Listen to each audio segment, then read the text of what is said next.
After the duck quest, you'd think we'd help Alzahar with his secret mission for the Unseen Hand so he could become a full-fledged paladin, right? Wrong. Our current issue was the fact that we could not use most of our treasure from the goblin mines, and there was a lot of it.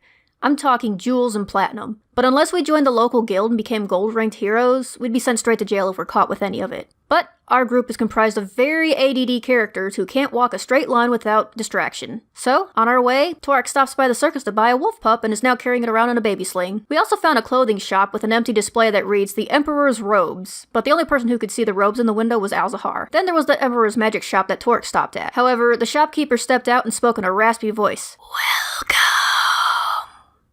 Torek immediately backpedaled out of there. Red then went in and started a conversation with the guy. She learned his name was Tom Enigma, and his shop was going downhill because lots of people reacted the same way Torek did when they first saw him. So he usually sells his wares to bigger shops like the Emperor's Emporium. You might have noticed at this point that a lot of things in the city have Emperor in its name. The Emperor's Magic Shop, the Emperor's Robes, the Emperor's Emporium.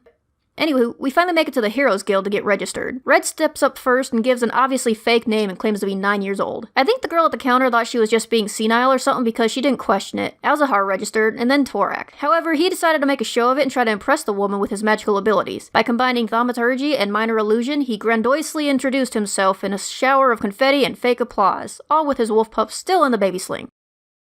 "You said you were registering as a wizard?" "Yep. I'm gonna put down performer." After filling out the paperwork, she points us to the board and tells us that in order to finalize our registration, we had to complete a low-ranked quest. So we chose an easy one that only needed us to get rid of a few bandits down the road. Heading back to the inn, they hunt down Logan and leave their baby wolf with him so he could babysit it for us. Torek, already overly attached, gives a laundry list of things for him to do while he's away, though in reality, he has no idea what he's talking about. After that, we set off, but to get to the road where the bandits were located, we had to rent another horse and carriage. Deer and carriage. Once again, Torek doesn't notice that the animal pulling the carriage is just a horse in disguise, which is lucky for the group because traveling would have been much harder. Now, to explain where all these disguised horses are coming from. It turns out that on the outskirts of the city, there's a group of peddlers who offer rides to traveling heroes. They're all pretty poor folk, wearing rags and looking like they haven't eaten in days. In order to attract business, they've taken to dressing up their horses as various creatures or simply painting them with colorful markings to stand out, which is how we got the carriage with the fake unicorn last time. The guy driving us this time was rather short, and I could have sworn he was a leprechaun. He was pretty friendly, but not willing to travel at night, which bothered us a bit since our destination would take a day to reach and we had left at noon. So when we stopped for camp, the group huddled around the fire and Torek started to scheme. Torek suddenly wanted the carriage, but he didn't think he could afford it since he dumped a ton of gold on his new wolf pup earlier. A more sinister part of his mind abruptly thought, if the bandits kill him, then the carriage would be up for grabs.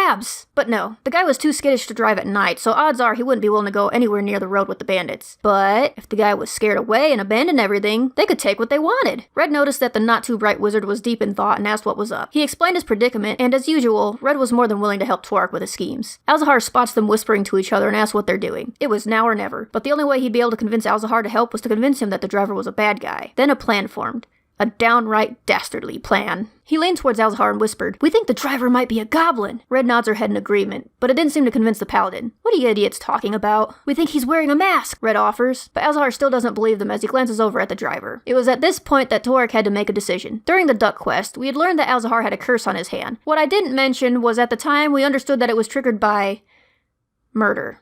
In other words, if his hand were chopped off now, then it would just be a hand. But if Alzahar commits murder, then his hand would turn into a monster of some sort. Torek's goal was just to scare the guy off, but knowing how powerful Alzahar was, there was a chance he might actually kill the driver instead of just scaring him, which to be honest didn't completely bother Torek because either way he'd get what he wanted. To sum it up, Torek's train of thought was, is this a bad idea? Let's find out! And as Alzahar observed the driver, he cast minor illusion to make the guy's face appear goblin-like. Alzahar, startled, stands up abruptly but does not attack. Torek also stands up, and in a panicked voice shouts at the guy, "Run! He's going to kill you!" Red also jumps in. "He's insane! I've seen him slaughter hundreds!" At first the driver was only startled. Then he looked at Alzahar and seeing the deadly glare directed at him, takes the hint and immediately runs off into the forest, exactly as Torek hoped he would. After all, it would be pretty bad if Alzahar did kill him and had that curse of his go haywire. Alzahar, being extremely racist towards goblins, drops all suspicion he had of Torek and Red's behavior and takes the driver's fleeing as a form of guilt. To the party's surprise, the paladin uses Misty Step to catch up and slice the guy open, killing him in one hit. Torek, a bit in shock and fearing being caught, stands back and drops minor illusions one after another on the body to make sure it's more and more convincing that it's a goblin, because he could only imagine how Alzahar would react if he found out he was tricked into killing an innocent person. Unsure of what this means for the paladin's curse, they finish looting the body, and he and Red swear never to speak of this again.